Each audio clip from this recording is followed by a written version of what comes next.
are back with Hank Zipser's adventure of trying to get out of parent-teacher conferences, actually of his mom and dad not being able to come to parent-teacher conferences. We have still the same characters. We have Hank and Ashley and Frankie, Miss Adolf, Nick the Tick, Emily, and Robert. Hank just heard a two-letter word in the English language that a lot of people don't like to hear, and that's the word no from his mom, or from his dad, telling him that he didn't want to go to the Stone Cold Rock concert in Philadelphia. So now Zipser is launching a plan in order to get his parents to Philadelphia. Frankie and Ashley had to go back to their apartments for dinner, and by the time they left, I still had no plan. I was left with no one to help me come up with an idea. No one, except my sister Emily, that is, who probably wouldn't want to help me anyways. Besides, I don't know if you have a younger sister, but even if you don't, I think you'd agree that a person would have to be very, very desperate to ask his younger sister for help. Okay, I confess, I'm desperate. While my mom was in the kitchen preparing dinner, I walked into Emily's room and flopped down in her bed like it was something I did every single day. "Get your dirty sneakers off my bedspread," she said. That wasn't exactly the "Hi, Hank, welcome to my room" kind of greeting I was hoping for, but I could make it work. Trying to be nice, I gave Catherine a smile as if I really liked her. She was crawling across the room, hissing at a pair of Emily's soccer socks. Then I picked up Emily's pillow and propped it under my head. It was stiff and made a crinkling sound when I put my head on it, not like my pillow, which is soft and fluffy. "Your pillow feels like it's stuffed with saltine crackers," I said. "Well, that shows what you know," Emily said, looking up. She was sitting at her desk, painting every fingernail in different colored nail polish. "It's filled with synthetic fibers that keep my allergies from flaring up. It's called hypoallergenic." "Well, if you ask me, it's hypo-annoying," I said. "Why don't you make like a tree and leaf?" Emily said. She laughed her little nerd laugh. Ordinarily, I would have pointed out that only kids in first grade think that joke is funny. But since I was about to ask a favor, I decided I would laugh as if I hadn't heard that joke a million times before. She looked a little surprised when I held up my sides and gave out an ear-splitting hoot. "You're funny, Emily," I said, crossing my fingers and toes and anything else you could possibly cross. "That girl is about as funny as a cow with gas. And we all know there's nothing funny about that." I guess Emily didn't buy my attempt to be charming because she just stared at me and said, "What do you want, Hank?" "I want Mom and Dad to miss my parent-teacher conference on Friday." Emily didn't even answer me. Instead, she looked at Catherine, and she talked to Catherine like she was a person, not a lower life form. "Get it, Kathy? Hank wants Mom and Dad to go to the concert instead of his teacher conference." Catherine looked back at Emily and hissed. Emily, of course, took that for some kind of answer because she went on talking to Catherine like I wasn't even in the room. "I know, Kathy. Parent-teacher conferences are no big deal for some people. Mom and Dad went to mine last week, and my teacher told them I was getting all A's and that I'm highly gifted." I may not be highly gifted like my sister, but at least I don't have long conversations with hissing reptiles. "Emily, I'm over here. Could you maybe talk to me since I'm the only other human in the room?" Emily put some hot pink polish on her thumbnail, held it out, and looked at it like she was Pablo Picasso. He was a really famous artist who was a cool guy because he walked around in shorts and no shirt even when he was 80 years old. Mr. Rock, our music teacher at school, has told me all about him. "Mom and Dad wouldn't miss your parent-teacher conference, Hank," Emily said in her goody-goody, know-it-all voice.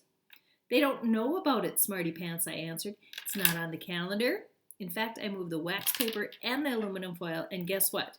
The whole month of May is blank. Plus, I've still got the sign-up sheet in my backpack. They haven't even seen it yet." Emily blew on her fingernails to dry the polish. "So great," she said. "You got a plan? Now can you leave my room, please?" "But there's one problem, though. Dad said no to Philadelphia." Catherine snapped her sticky gray tongue out at me, just missing my ankle by an inch. She made it across the room and was lying on some soccer shorts next to the bed, her snout resting on Emily's pile of lavender vocabulary flashcards. Boy, if that wasn't a cover shot for Geek World magazine, I didn't know what was. "Which color polish should I put on my pinky, the dark purple or the sparkling orange one?" Emily asked me, holding up her hands to admire her manicure work. Well, they're both ugly, I said. Well, it's too bad that you think that, Emily said, because if you were nice to me, I was going to tell you my idea for getting Dad interested in going to the concert. Oh, the sparkling orange one is really cute, I said, without missing a beat. Hey, I told you I was a desperate man. Want to help me paint my toenails? Emily said as she applied the orange polish. Yeah, I'd rather eat raw goat, I answered. Well, that's really too bad, Hank, because I think I have the answer to your little problem. But I can only tell you if you help me paint my toenails.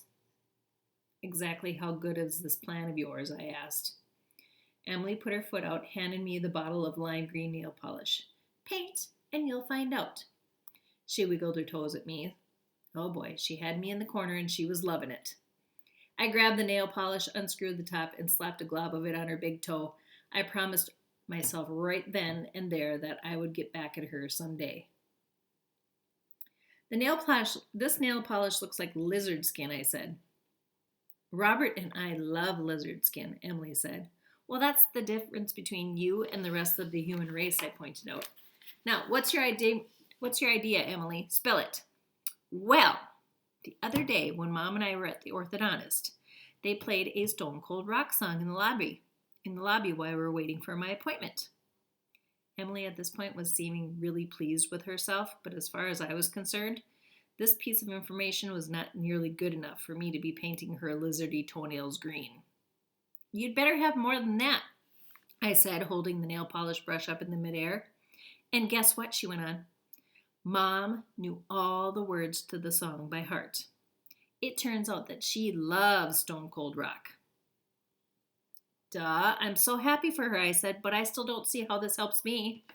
Hank, you are so thick sometimes, Emily said. Don't you see? If we tell Mom about the concert in Philadelphia, she'll want to go. And then Dad will have to go along with it. He won't say no to something that Mom really wants to do.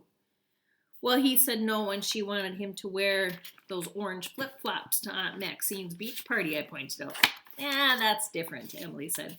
The rubber thingamajiggy on the flip-flops gave him a blister between his toes. He had no choice but to say no. It was a medical problem. So what is your idea specifically? I asked. I was in a big hurry to get off the topic. Dinner's in a few minutes, right? Said Emily. I think we should put on some dinner music with the meal. Oh, as in Stone Cold rock music, I asked. Oh, yes, oh slow one, she said. I think I see your plan. Mom will really like the music, and then I can suggest one more time in front of Dad that they go to the concert. Ha! You're actually getting it, Hank. Pretty brilliant plan, don't you think, Kathy? Back to talking to the reptile again. Kathy shot out her disgusting tongue out again. This time it reached me and she actually licked my sock.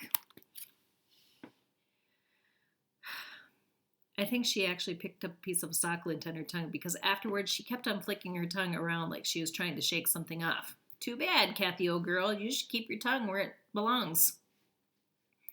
It wouldn't kill you to say thanks for the great idea, Emily said.